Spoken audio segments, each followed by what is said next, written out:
আমি আবারও আমার কমিশনের প্রত্যেকটি সদস্যকে আমার আন্তরিক কৃতজ্ঞতা জানাই যে তারা নিজেরা স্বতঃপ্রণোদিত হয়ে কারো আদেশের অপেক্ষা না করে আপনার এই দুরূহ কাজকে সম্পন্ন করেছেন এবং আমরা শত শত চিঠি লিখেছি প্রায় 32 থেকে 36টা সংগঠনের কাছে বিভিন্ন তথ্যের জন্য। একটা উদাহরণ আমি দেই যে একজন লোকের কাছে দেখা গেল যে সিঙ্গাপুর থেকে এবং ভারত থেকে টেলিফোন এসছে। ওটা যখন চেক করার জন্য আমরা সেই টেলিফোন কোম্পানিকে লিখছি, তারা 1 মাস পরে 2 মাস পরে আমাদেরকে জানাচ্ছে যে আমাদের কাছে কোনো তথ্য নাই। তখন যখন আমরা বললাম যে ওই লোকগুলো যারা ওই সময় ছিল তারা কোথায়, আবার 1 মাস পরে আমাদের কাছে চিঠি লিখে তারা জানাচ্ছে যে এরকম তারা 5 বছর হয়, কেউ বলে 10 বছর হয় তারা চাকরি থেকে চলে গেছে। তাদেরকে অনেককে খুঁজে বের করে আমরা নিয়ে এসে তাদের বক্তব্য আমরা শুনেছি। এইরকম একটা পরিস্থিতিতে আপনাদের অনেকেরই মনে হতে পারে এটা যে 11 মাস সময় আমাদের কেন লাগলো। এটা 11 মাস কেন, আরো 11 মাস দিলেও এর সময় কম হতো আমি বলব। তবে আল্লাহর শুকরিয়া আদায় করি আমি, আমার কমিশন সদস্য যারা আছেন তারা সবাই নিজেরা চেষ্টা করেছেন এবং তাদের কঠোর প্রচেষ্টার ফলে এবং আমাকে তাদের সঙ্গে কাজ করার যে সুযোগ হয়েছে তার জন্য আমি আল্লাহকে শুকরিয়া আদায় করি আল্লাহ, যে আমরা সবাই মিলে আন্তরিকতার সাথে আমরা এই কাজ সম্পন্ন করতে পেরেছি এবং সবাই আমরা একমত হয়েছি এই সমস্ত কমিশনের কর্মকাণ্ডের ব্যাপারে এবং সবাই আমরা সিগনেচার করেছি চূড়ান্ত প্রতিবেদনে এবং আজকে সেটা আমরা জাতির কাছে অর্পণ করলাম। এই তদন্ত কাজ আমরা যখন শুরু করি তখন আমরা বিজিবির যে ডাইরেক্টর জেনারেল আশরাফ, তার সঙ্গে আমরা যোগাযোগ করি। তিনি খুবই আন্তরিকতার সাথে আমাদেরকে 5 রাইফেল ব্যাটালিয়নের অপারেশন রুম সেটা আমাদের জন্য ছেড়ে দেন এবং যত রকমের সহযোগিতা আজকে শেষ দিন পর্যন্ত তিনি আমাদেরকে দিয়েছেন, মন্ত্রণালয় দিয়েছে, অন্য অন্য সংস্থাও আমাদেরকে দিয়েছে এবং এইভাবে আমরা কাজ শুরু করি। আমরা প্রথমে চিন্তা করে দেখলাম যে যদি তাড়াতাড়ি করতে যাই আমরা, তাহলে এটা আমরা করতে পারতাম। সেটা হলো যে তদন্তগুলো হয়েছে, যেমন মনে করেন একটা আর্মির কোর্ট অফ ইনকোয়ারি হয়েছে, সেটার আমরা স্টাডি করেছি। আনিসুজ্জামান সাহেব, সচিব আনিসুজ্জামানের অধীনে একটা হয়েছিল, সেটা স্টাডি করেছি। সেখানে সাক্ষী বের করে আমরা তাদেরকে বলতে পারতাম যে আপনারা আসেন লিখিত বক্তব্য নিয়ে, সেগুলো পড়ে আমরা একটা আইডিয়া ফর্ম করতাম। কিন্তু তাতে হতো কি যে আমরা ঘটনার একেবারে গভীরে প্রবেশ করতে আমরা পারতাম না এবং আমরা বিচার করতে গিয়ে, সুবিচার করতে গিয়ে হয়তো অবিচারই করে বসতাম। তো কাজেই আমরা লাইনটা নিলাম এই যে যে যা বলতে চায় তাদেরকে আমরা সেটা বলার সুযোগ দিয়েছি। কেউ 2 ঘন্টা বলেছেন, কেউ 4 ঘন্টা বলেছেন, কেউ 5 ঘন্টা বলেছেন এবং সেগুলো আমরা ভিডিও করেছি, ট্রান্সক্রিপ্ট করেছি। একটা ট্রান্সক্রিপ্ট করার পরে দেখা গেল যে 30 পেজ, 40 পেজ, 50 পেজ, 80 পেজ এরকম হয়েছে। সেগুলোকে 3-4 পেজে নিয়ে এসে তাদের সিগনেচার নেওয়া এবং সাক্ষীদেরকে সন্তুষ্ট করা যে তারা যা বলেছেন সেই পয়েন্টগুলো সেখানে সন্নিবেশিত হয়েছে। এইভাবে করে আমরা অগ্রসর হয়ে আমরা শেষ পর্যন্ত কেন বিডিআর হত্যাকাণ্ড হয়েছিল, কারা জড়িত, কারা আলামত নষ্ট করেছে, এর স্বরূপ কি, প্রকৃতি কি, কেন এটা হলো, কারা দায়ী, কিভাবে এটা প্রিভেন্ট করা যেত কি যেত না, কেন সেনাবাহিনী সামরিক পদক্ষেপ নিলেন না, কেন পলিটিক্যাল ডিসিশন হলো এবং কিভাবে ষড়যন্ত্র দানা বেঁধেছিল, কারা এর সঙ্গে জড়িত, সামরিক বেসামরিক ব্যক্তিবর্গ, আমি এদের আদ্যপান্ত আমরা বের করতে সক্ষম হয়েছি। তো কাজেই আমি আপনাদেরকে একটা কথা বলতে পারি, আজকে আমরা জানি কেন এই বিডিআর কার্নেস হয়েছে। আমরা আজকে যে তদন্ত রিপোর্ট, আমরা চূড়ান্ত রিপোর্ট সাবমিট করলাম, এখানে আমরা সিকিউরিটি ক্লাসিফিকেশন আনক্লাস করেছি, মানে এটি কোনো সিকিউরিটি ক্লাসিফিকেশন আমরা দেইনি। কাজে সরকারের পক্ষে এটাকে ধরে রাখা সম্ভব হবে না। আপনারা জানতে চাইলে সরকারকে আপনারা বলেন যে আমরা এই তদন্তের প্রতিবেদনের বিষয়গুলো জানতে চাই, আপনারা সরকারের সঙ্গে যোগাযোগ করেন এবং এগুলো জেনে সারা জাতিকে আপনারা অবহিত করেন। আজকে আমি আপনাদের সামনে যে বিষয়গুলো উপস্থাপন করলাম, এটা হলো আমরা কিভাবে অগ্রসর হয়েছি। সেখানে মিডিয়ার কি রোল ছিল, সেনাবাহিনীর কি রোল ছিল, অন্যান্য বাহিনীগুলোর কি রোল ছিল, প্রশাসনের কি রোল ছিল, পুলিশের কি রোল ছিল, এগুলো সমস্ত আমরা সেখানে তুলে ধরেছি। তো কাজে আজকে আমি আপনাদের মধ্যে অনেক প্রশ্ন আছে, আমি জানি অনেকে ফেসবুকে আপনাদের মতো অনেকেই জানতে চান যে বিডিআর কানেক্টের রিপোর্টের ব্যাপারে কি, কেন এটা দেরি হচ্ছে। আজকে আপনারা আমাদেরকে প্রশ্ন করেন, আমাদের কমিশনের সদস্য আছেন, আমি আছি, আমরা আপনাদের প্রশ্নের উত্তর দেব, আপনারা প্রশ্ন করতে পারেন। ধন্যবাদ। জি ও একটা আপনার প্রশ্নের উত্তর দেওয়ার আগে করতে পারবেন সব। হ্যাঁ, যে আমরা একটা পরিসংখ্যান আপনাদেরকে দিতে চাই ফার্দার আপনাদের সুবিধার জন্য। আমরা মোট সাক্ষী যাদের সাক্ষ্য গ্রহণ করছি 247 জন টোটাল সাক্ষী। শহীদ পরিবারের সদস্যের জবানবন্দি নিয়েছি 14 জন, রাজনৈতিক ব্যক্তিবর্গ 10 জন, অন্তর্বর্তী সরকারের উপদেষ্টা 2 জন, সামরিক কর্মকর্তা 130 জন, অসামরিক কর্মকর্তা 4 জন, পুলিশ কর্মকর্তা 22 জন, বেসামরিক ব্যক্তি 9 জন, সাবেক এবং বর্তমান বিডিআর ও বিজিবি সদস্য 22 জন, কারাগারে আটক 26 জন, জাতিসংঘ আবাসিক সমন্বয়কারী 1 জন, সাংবাদিক 3 জন। এখানে ভিডিও রেকর্ডিং এবং ভিডিও রেকর্ডিংয়ের রিভিউ 600 ঘন্টা আমরা ব্যয় করেছি এর জন্য, এবং অডিও ট্রান্সমিশনের জন্য 600 ঘন্টা। বিভিন্ন সূত্র থেকে প্রাপ্ত স্থির চিত্র ছবি প্রায় 800, বিভিন্ন খবরের কাগজ প্রচারিত সংবাদ 215, পত্রালাপের সংখ্যা 905টি, প্রতি মাসে 89টি করে আমরা পত্র লিখেছি বিভিন্ন প্রতিষ্ঠানে। মোট 27টি প্রতিষ্ঠানের সঙ্গে পত্রালাপ হয়েছে, সরকারি বেসরকারি। সেনাবাহিনী কর্তৃক পরিচালিত তদন্ত আদালতের প্রতিবেদন, তদন্ত প্রতিবেদন এবং 6টি প্রমাণপত্র এবং এক্সিবিট সেনাবাহিনীকে ফেরত দেওয়া হয়েছে।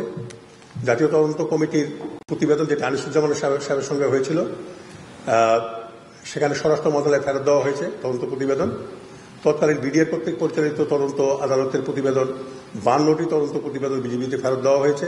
এগুলো কিন্তু আমরা সমস্ত স্টাডি করেছি, পড়েছি, কিন্তু শত শত পেজ, শত শত। ওয়েবসাইটের মাধ্যমে প্রাপ্ত তথ্য, ইমেল, জবানবন্দি, ভিডিও ক্লিপ 316টি। এখানে বলে রাখা ভালো, আর্মি সেনাবাহিনীর যেসব জেনারেল এবং অফিসাররা বিদেশে আছেন, কেউ পলাতক অবস্থায় আছেন, কেউ চাকরির সুবাদে আছেন, কেউ দেশ থেকে চলে গেছেন, গিয়েও সেখানে বসবাস করছেন, তাদেরও কিন্তু আমরা স্টেটমেন্ট নিয়েছি এবং জুমে এসে তাদের সঙ্গে আমরা কথা বলেছি। আমরা জাহাঙ্গীর কবির নানক এবং মির্জা আজমের আমরা এই জবানবন্দি আমরা অনলাইনে পেয়েছি, তাদেরকে জুমে নিয়ে আসা সম্ভব হয়নি। শহীদ পরিবারের সদস্যদের সাথে আলোচনা একবার হয়েছে, বেঁচে ফিরে আসা অফিসারদের আলোচনা একবার হয়েছে। জাতীয় সংসদ অধিবেশনে করণীয় অনুলিপি 25শে ফেব্রুয়ারি থেকে 30শে মার্চ 2009 সেখানে কি আলোচনা হয়েছিল সেটা প্রদর্শিত আমরা পেয়েছি। প্রদর্শিত প্রতিষ্ঠান হল ডিজিএফআই, র্যাব, বিজিবি সদর দপ্তর Pilkhana, border guard training centre and college. সেটা কিন্তু আমরা ভিজিট করেছি সেখানে। আর ডিজিএফআই এবং র্যাব থেকে প্রাপ্ত দলিলাদির তালিকা এটা আমরা ফেরত দিয়েছি, কালকে ফেরত দেওয়া হয়েছে। তো এই সব ছিল পরিসংখ্যান। আপনারা এখন প্রশ্ন করতে পারেন।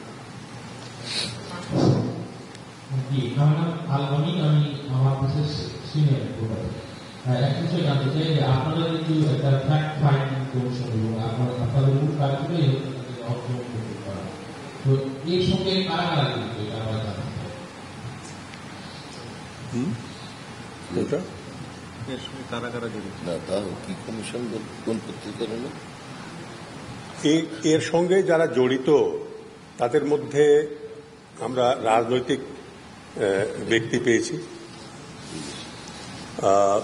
এর মধ্যে সিভিল জড়িত। নামগুলো আমরা বলতে চাচ্ছি না, কারণটা হলো যারা জড়িত তারা তো কোর্টে মামলা হয়ে এখনো হয়নি মামলা। আমরা তো শুধু তাদের জড়িত থাকা তদন্ত করেছি এবং কি কি মানে অপরাধে তারা জড়িত সেগুলোকে আমরা মেনশন করে আমরা সুপারিশ করেছি। কাজে তাদের সামাজিক অবস্থান বিবেচনায় আমরা এটা গোপন রাখতে চাই।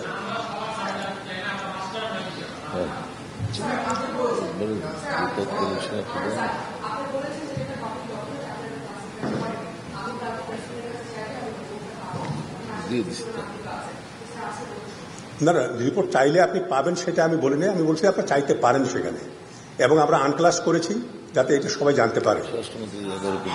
এবং স্বরাষ্ট্র মন্ত্রণালয়ে আমরা 11টি কপি দিয়েছি। That does mean it's a public document. So what's the problem to make it public? No problem. There is no. So then why don't you share the findings, the core findings of the? We have no problem in sharing with you the findings.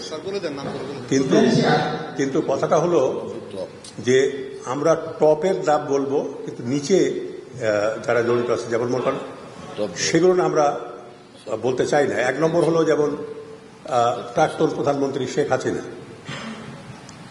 Barrister Fazle Noor Tapas, Sheikh Selim, Mirza আজমের কথা আমি বলেছি, তারপরে নানক, জাহাঙ্গীর কবির নানক, সাহারা খাতুন এবং general Tarique এবং প্রাক্তন সেনাবাহিনী প্রধান general Moin এবং প্রাক্তন ডিজিএফআই প্রধান জেনারেল আকবর। এগুলোর নাম উপর লেভেলের, এগুলোর নামই আপনাদেরকে জানালাম আর কি। বাকি আপনারা মন্ত্রণালয়ে আপনি যান, তাদের সঙ্গে কথা বলেন, এবং আমি আশা করি যেহেতু আমরা কোনো ক্লাসিফিকেশন দেইনি আমরা আপনারা পেতে পারবেন সেটা।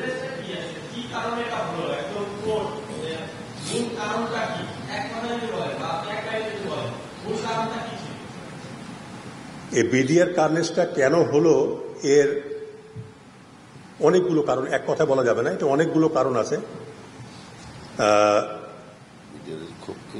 এক হলো যে বিডিআর এর মধ্যে ক্ষোভ ছিল, যেমন ডাল ভাত কর্মসূচি একটা, তারপরে বিডিআর শপ তৈরি করা হয়েছিল, সেখানে তাদের ডিউটি অনেক বেড়ে গিয়েছিল এবং এটা ক্লাসিক্যাল রোল যেটা বিডিআর এটার সঙ্গে এটা যায় না। তো সেইগুলো জিনিস ছিল এবং কিছু বিডিআর সদস্য যেভাবেই প্ররোচিত হয়ে থাকুক তারা সেনাবাহিনী অফিসারদের এখানে চাচ্ছিলেন না, সেটা একটা ছিল। আর বিডিআর এর মধ্যেই অনেক রকমের টানাপোড়েন ছিল যেগুলো আমরা বের করতে সক্ষম হয়েছি। এরকম অনেক কারণ ছিল যেগুলোর কারণের জন্য এই ক্ষোভকে কাজে লাগিয়ে মানে এটা হলো ছিল আর কি। আর বিডিআর কার্ডেসটা হওয়ার পরে যদি আমাকে আপনারা প্রশ্ন করেন, সেটা আগামী উত্তরটা আমি দিয়ে দেই যে ওই সময়ের সরকার তার ক্ষমতা দীর্ঘায়িত করতে চেয়েছিলেন এবং প্রতিবেশী দেশ বাংলাদেশকে অস্থিতিশীল করতে চেয়েছিল এবং সেনাবাহিনীকে, বিজিবিকে, ওই সময় বিডিআরকে দুর্বল করতে চেয়েছিলেন।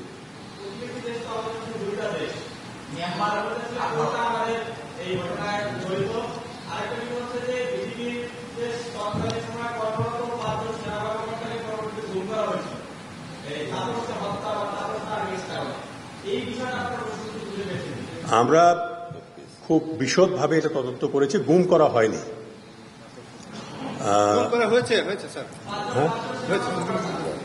গুম করা হয়নি, তাদেরকে ডিজিএফআইতে নিয়ে ওখানে জিজ্ঞাসাবাদ করা হয়েছে, বিভিন্ন জায়গায় তাদেরকে করা হয়েছে। এটা এই ইস্যুটাকে আমরা অ্যাড্রেস করেছি এবং আমরা এটার ব্যাপারে আমরা সুপারিশ করেছি। স্যার, ওটা একটু জিজ্ঞেস করতে চাচ্ছিলাম, আমি যতটুকু জানি ওখানে তখন ডাক্তার রাজীব ছিলেন না, ডাক্তার রাজীব ছিলেন ওখানে। আপনি যে পাঁচজন অফিসের কথা বলছেন, এই 5 অফিসের কথাটি বলছি, ওদের মধ্যে একজন নির্মাণিত ছিলেন, বাকিরা তারা আমাদের developmental editor. and they were not allowed to do that. Have you found out why they were asked to retreat? And they were asked to retreat, if I'm not wrong, by Colonel Rezano. ওই পাঁচজনকে একজন ছাড়া Retreat করতে বলা হয়েছে। যাদেরকে fire করতে নিষেধ করেছেন জেনারেল রেজাল্ট, কেন ওরা ফায়ার করে নাই? So they obeyed the order, but this has been taken into account in this investigation. দেখেন, ওই সময় র্যাবের সদস্যরা এখানে ছিলেন এবং জিনিসটা আমি এক্সপ্লেন করতে চাই আপনাদের সামনে। যেখানে দরবার হল ছিল, যেখানে অফিসাররা নিহত হয়েছে ম্যাক্সিমাম অফিসার, সেখান থেকে 30-40 মিটারের মধ্যেই 5 নম্বর গেট, সেইখানে আপনার র্যাবের সদস্যরা ছিলেন, সজ্জিত ছিলেন। তারা ইন্টারভেন করেনি এবং তারা বলছে, তাদের কমান্ডার আমাদেরকে বলেছে, এবং এটা আমরা ইনভেস্টিগেশন করেছি, যে ওই সময় এডিজি ছিলেন কর্নেল রেজা নূর, বর্তমানে মেজর জেনারেল কর্নেল রেজা নূর রিটায়ার, তিনি তাদেরকে নিষেধ করেছিলেন। কিন্তু আমরা জেনেছি যে যখন এই ধরনের কার্নেজ হয়, তখন ওখানে নিয়োজিত হওয়ার ব্যাপারে মানে র্যাবের কোনো আদেশের প্রয়োজন হয় না। যখন মারা যাচ্ছে, পুলিশের ব্যাপারেও তাই, যে সেখানে কোনো আদেশের প্রয়োজন হয় না। এই বিষয়টা আমরা তদন্ত করেছি এবং আমরা সুপারিশ করেছি যে কি করা যায়, করা উচিত।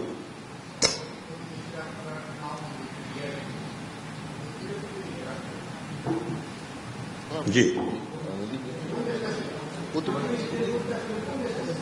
প্রতিবেশী দেশ বলতে আমরা ভারতকে বোঝাচ্ছি, যেখানে প্রাক্তন প্রধানমন্ত্রী শেখ হাসিনা তার দলবল নিয়ে আশ্রয় নিয়েছে।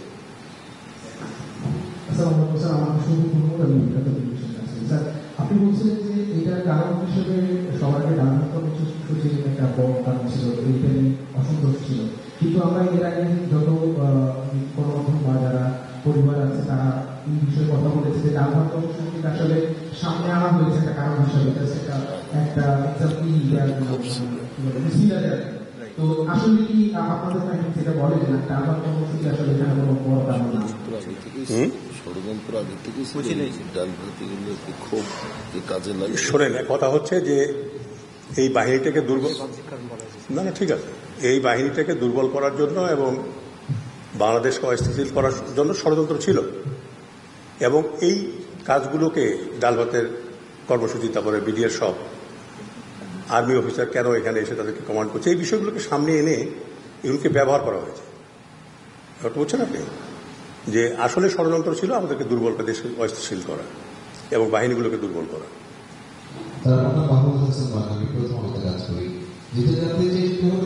রাজনৈতিক ব্যক্তিদের নাম আপনারা বলেছেন যে তাদের সম্পৃক্ততা পেয়েছেন, তারা কোন পর্যায়ে এসে কিভাবে সম্পৃক্ত হবেন, এবং এই হত্যাকাণ্ডের সঙ্গে যে সেনা কর্মকর্তাদের নাম আপনারা বলেছেন, এদের এই পুরো প্রক্রিয়াটা আসলে কিভাবে হবে এবং সম্পৃক্ততার পর্যায়টা আসলে কিভাবে ছিল, সমন্বয়টা কিভাবে হবে?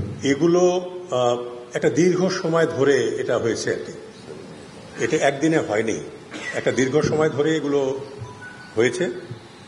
যেমন তাপস এসে মসজিদে বসে মিটিং করেছেন, বিভিন্ন ট্রেনিং গ্রাউন্ডে বসে মিটিং হয়েছে, অন্য অন্যদের সঙ্গেও এখানে জুমার নামাজ পড়ে তারপরে মিটিং হয়েছে, তারা অফিসে গেছে, বিভিন্ন সময়, একটা দীর্ঘ সময় ধরে কিন্তু এই ষড়যন্ত্রগুলো হয়েছে, একদিনে হয়নি, এক পর্যায়ে এটা একদিনে হয়নি, এবং সর্বশেষে গিয়ে এই কিলিংটা হয়েছে আর কি।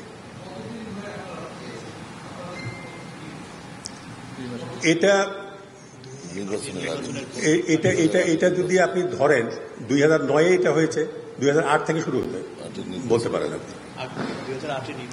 হ্যাঁ, 2008-এর নির্বাচনের পর থেকে শুরু হয়ে 2009-এ গিয়ে এটা নির্বাচনের আগে এটা হয়েছে। আমি বলছিলাম এই মিডিয়া হত্যাকাণ্ডের পরে এখন পর্যন্ত সবথেকে বেশি যেটা প্রচলিত কথা সেটা হচ্ছে যে সেনাবাহিনীকে দুর্বল করার জন্য এবং গত 15-16 বছরে ওই সরকারকে টিকিয়ে রাখার জন্য এটা একটা স্টেপ ছিল, যেটাকে বলা হয়। আপনারা তদন্তে কি এই ধরনের কোন বিষয় কি তুলে ধরতে তদন্তে উঠে এসেছে কিনা যে সেনাবাহিনীর চৌকস এই যারা সেনাবাহিনীতে কাজ করতেন, যারা নিজের বিরুদ্ধে হয়ে মারা গেছেন, এই ব্যাপারটা আসলে বড় একটা ভূমিকা কিংবা এই ব্যাপারটা আসলে কাজ করেছে যে সেনাবাহিনীকে দুর্বল করার জন্য এবং ক্ষমতা টিকিয়ে রাখার জন্য এই ধরনের একটা হত্যাকাণ্ড হয়েছে, এরকম কোনো কিছু আপনাকে তদন্তে উঠে এসেছে? অবশ্যই আমরা পেয়েছি এই বিষয়গুলো আমরা তদন্তে পেয়েছি যে সেনাবাহিনীকে দুর্বল করার একটা প্রয়াস ছিল এবং ক্ষমতা টিকিয়ে রাখবার জন্যও একটা প্রয়াস ছিল। যেমন ধরেন আপনি, এটা আর্মির ব্যাপার, আপনাকে বোঝার জন্য বলছি যে একজন অফিসার যিনি অতিক্রান্ত হয়ে যান, সুপারসিডেড হয়ে যান 3 বার, তার আর প্রমোশন হয় না। এই বিডিআর বিদ্রোহে বা হত্যাকাণ্ডে যারা সরকারকে সহায়তা করেছে এদের মধ্যে এদেরই সংখ্যা কিন্তু বেশি, এদেরকে কাজে লাগানো হয়েছে এইরকম। হ্যাঁ, এবং যে সেনাপ্রধান আজিজ, জেনারেল আজিজ, তিনি লেফটেন্যান্ট কর্নেল হিসাবে সুপারসিডেড হয়ে গেছেন এবং তার চাকরি থেকে চলে যাওয়ার কথা, তো তাকে প্রমোশন দিয়ে ডিজি বিডিআর করা হয়েছে এবং তার পরবর্তী পর্যায়ে সেনাবাহিনী প্রদান করা হয়েছে। তাহলে আপনি বুঝতে পারছেন যে কি অবস্থা। তো এই ধরনের দুর্বল জায়গাগুলোকে অ্যাড্রেস করে সরকার সেনাবাহিনীকে দুর্বল করবার, দেশকে অস্থিতিশীল করবার এবং তার ক্ষমতা কক্ষিগত করবার ব্যবস্থা করেছে এবং ধীরে ধীরে সেনাবাহিনীতে ওইসব অফিসারদেরকেই কিন্তু পদায়ন করা হয়েছে ঠিকমতো জায়গাগুলোতে, যাতে সেনাবাহিনী এফিসিয়েন্টলি কমান্ডের অধীনে না থাকে। আমার একটা প্রশ্ন ছিল, জি,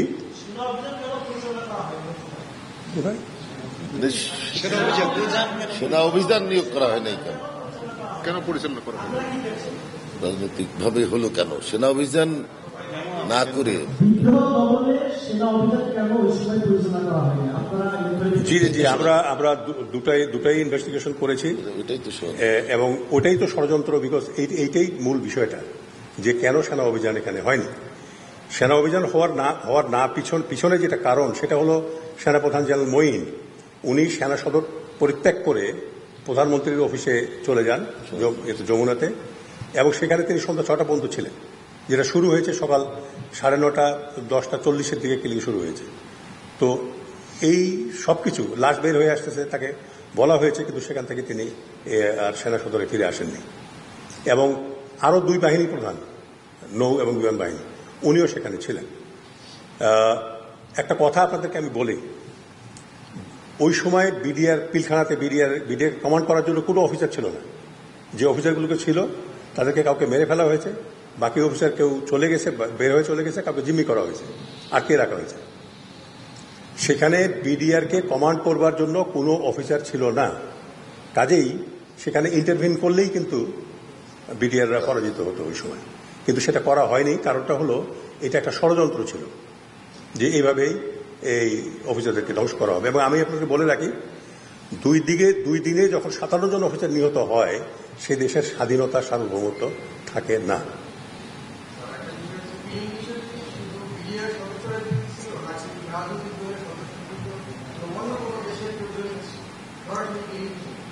এটা বিডিআর সদস্যরাও জড়িত ছিলেন, বাইরেরও জড়িত ছিল বলে আমরা পেয়েছি।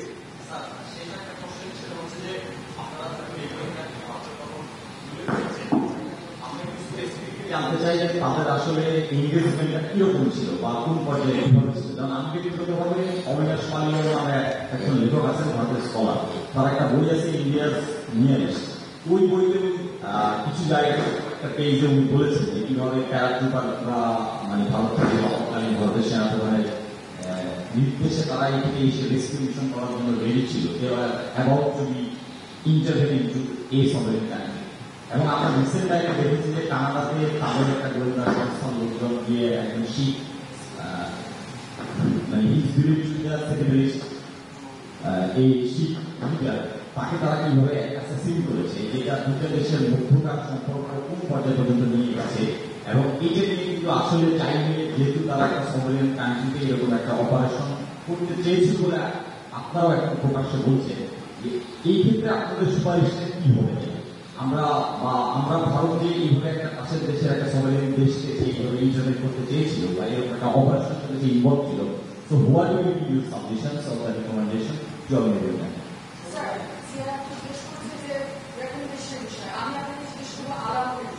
আমরা বলেছি যে এই ব্যাপারে আমাদের কাছে ব্যাখ্যা চাইতে সরকারের অনুরোধ করছি।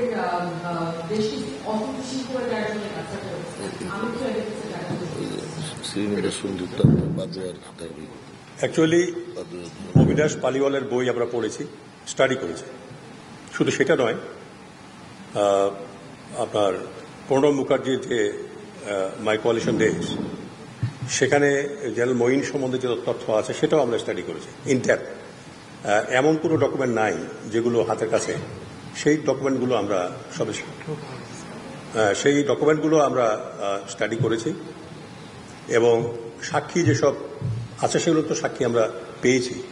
ওদের এম্বাসিতে শ্রীবাস্তব নামে একজন কূটনীতিক ছিলেন, তারও যে পদুয়া রৌমারী যুদ্ধের কথা আপনারা নিশ্চয়ই শুনেছেন, সেখানে অনেক ভারতীয় নিহত হয় আপনার সীমান্তরক্ষী বাহিনী। তারা বলছিলেন যে Bangladesh will not go unpunished, will take revenge.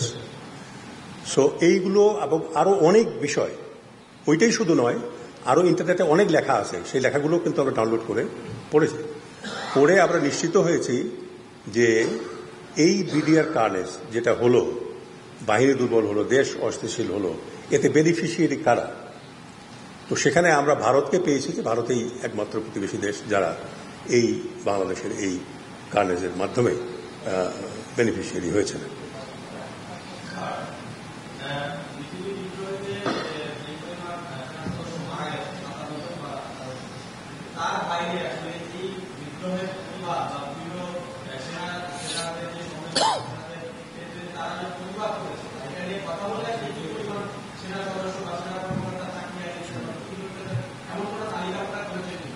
করেছি, 6 জন চাকরি হারিয়েছেন। জি, করেছি। আর কারো কোনো প্রশ্ন? জি, গোয়েন্দা ব্যর্থতা পর্বত পরিমাণ আমি বলবো, এবং সেগুলো কিভাবে এটাকে ওভারকাম করা যায়, কিভাবে আমরা আবার নতুন মাথা উঁচু করে দাঁড়াতে পারি, সব বিষয়ে আমরা সাজেশন দিয়েছি। রিফর্মের কথা বলেছি বিজিবিতে, বিভিন্ন জায়গায় বিভিন্নভাবে আমরা সেটা আলোচনা করেছি এবং আমাদের চূড়ান্ত প্রতিবেদনে আমরা সেটা তুলে ধরেছি। এবং জেনারেল মঈন তার বক্তব্যে বলেছেন যে আমি যদি এখানে অ্যাকশন করতাম তাহলে ভারত বাংলাদেশে ইন্টারভিউ করতো এবং 71 সালে তারা ফিরে গেলেও এবারে তারা যেত না, এ কথা তিনি বলেছেন। আমাদের সাক্ষী বলছেন। জি, আমাদের জি সাক্ষী বলেছেন। জি, উনি অনলাইনে সাক্ষ্য দিয়েছেন। জি,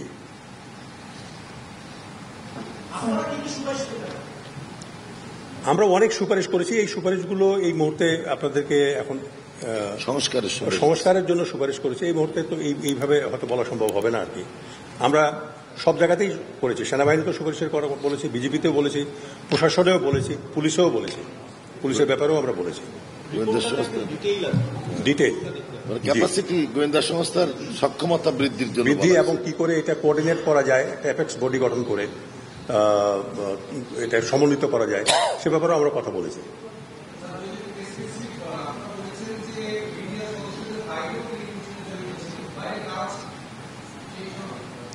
বাইরে তো ওইভাবে বলা যাবে না, আমরা শুধু এটা বলতে পারি যে 921 জনের মতো ভারতীয় ওই সময়টাতে বাংলাদেশে এসেছিল, তার মধ্যে 67 জনের মতো লোক, তাদের হিসাব মিলছে না আর কি। কেউ হয়তো ঢুকেছে কোন দিক দিয়ে, কিন্তু প্লেনে করে বের হয়ে চলে গেছে, আবার প্লেনে করে ঢুকেছে কোন দিক দিয়ে বের হয়ে গেছে এটা ঠিক বলা যাচ্ছে না। যেমন যিনি প্লেনে করে বাংলাদেশে আসেন তো প্লেনে করে ফিরে যাবেন, কিন্তু দেখা গেল যে ফিরে যায়নি। তো এই ব্যাপারেও আমরা গভর্নমেন্টকে সাজেস্ট করেছি, সুপারিশ করেছি এদের খুঁজে বের করার জন্য এবং হুলিয়ে দেওয়ার জন্য, বা ওইভাবে এরা কোথায় কেন আসলো, এবং ভারত যে জড়িত সেই ব্যাপারে আমরা সরকারকে সাজেস্ট করেছি যে ভারতের কাছ থেকে জবাব চাওয়ার জন্য।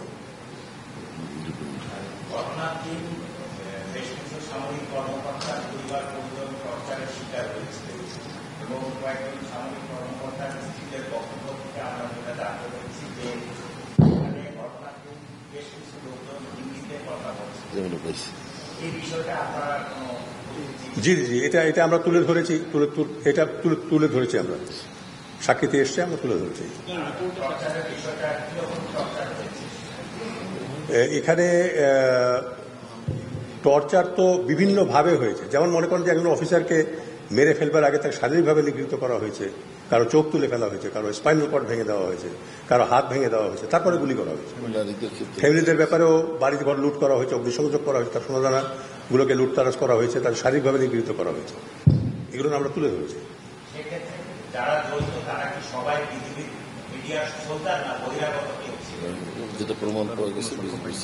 এই ব্যাপারে তেমন সাক্ষ্য পাওয়া যায়নি, তবে বিজিবির সৈনিকরা জড়িত এতে কোনো সন্দেহ নেই, আমরা সাক্ষী পেয়েছি। স্যার, আমি যে ট্রায়ালটা হয়েছে এতদিন ধরে এবং যারা বিচারের সম্মুখীন হয়েছে এবং শাস্তি হয়েছে তাদের বিষয়ে আপনাদের কোনো সুপারিশ আছে? যেটা সাবজুডিস্ট বিষয়, আদালতে বিচারাধীন, সে ব্যাপারে আমাদেরকে নিষেধ করা হয়েছে আমাদের প্রজ্ঞাপনে। যে গ্যাজেট বের হয়েছে সেখানে আমাদেরকে সেই ব্যাপারে কথা না বলতে বলা হয়েছে, সেটাকে বাইরে রাখতে বলা হয়েছে।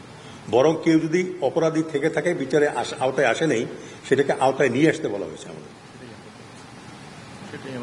সেটাই আমরা করেছি।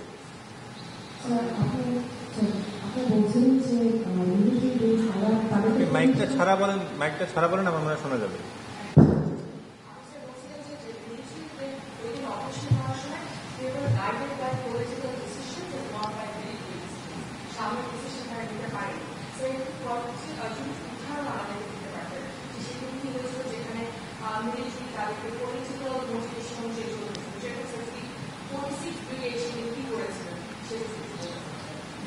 আমরা এখন পর্যন্ত যেটা জানি সেটা হলো যে 46 ব্রিগেডকে রেস্টোর অর্ডার, এইরকম একটা অর্ডার দিয়ে পাঠানো হয়েছিল মৌখিক। 46 ব্রিগেড সময় মতো এখানে আসে। এরপরে সেনাবাহিনী প্রধান যখন সেনাবাহিনী সদর দপ্তর থেকে উনি যমুনাতে চলে আসেন, তখন ওই একটা প্যারালাল কমান্ড তখন এস্টাবলিশ হয় এবং এটা সুযোগ গ্রহণ করেন জেনারেল তারেক। ওই সময় উনি প্রধানমন্ত্রীর MSPM ছিলেন, তাই তো? হ্যাঁ, মানে সিকিউরিটি অ্যাডভাইজার হিসেবে ছিলেন আর কি। তো উনি তখন এই কমান্ডটা এস্টাবলিশ করেন এবং একটা প্যারালাল কমান্ডে তখন মানে 46 ব্রিগেড পরিচালিত হয়। এবং এই ধীরে ধীরে যখন পলিটিক্যাল ডিসিশন নেওয়া হলো, তখন আর্মিকে এখান থেকে প্রায় 3 কিলোমিটার পিছনে সরিয়ে নেওয়া হলো, সেই আবাহনী মাঠের দিকে, এবং অন্যদেরকেও সরিয়ে নেওয়া হলো আর কি।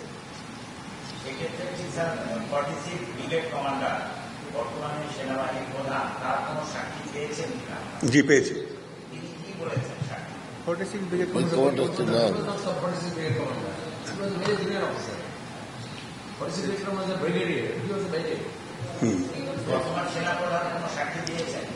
জি, দিয়েছেন। সেটা আমরা সাক্ষীর কথাটা আমরা বলছি না, কারণটা হলো যে সাক্ষী একজন এক রকম ভাবে দিয়েছেন, সেখানে একজনের সাক্ষীতে আরেকজনের নাম জড়িত হয়ে পড়ছে, কাজে ওটাকে আমরা বাদ রেখেছি আর কি। হ্যাঁ, যে আমরা সেটা বাদ রেখেছি আর কি।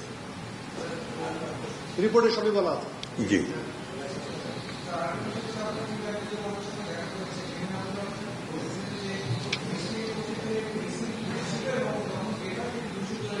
জি, হ্যাঁ, এরকম কয়েকবার হয়েছে। এটা আওয়ামী লীগ, যুবলীগ, ছাত্রলীগ, যুবলীগ এরাই ছিল। এরা যে নাম্বারে ঢুকেছিলেন জনসংখ্যায়, অনেক সংখ্যা দিয়ে বের হয়ে গেছে এবং আমাদের ধারণা এর সঙ্গে অনেক কিলারও বের হয়ে গেছে। এটা ঘটেছিল। বের হয়ে গেছে,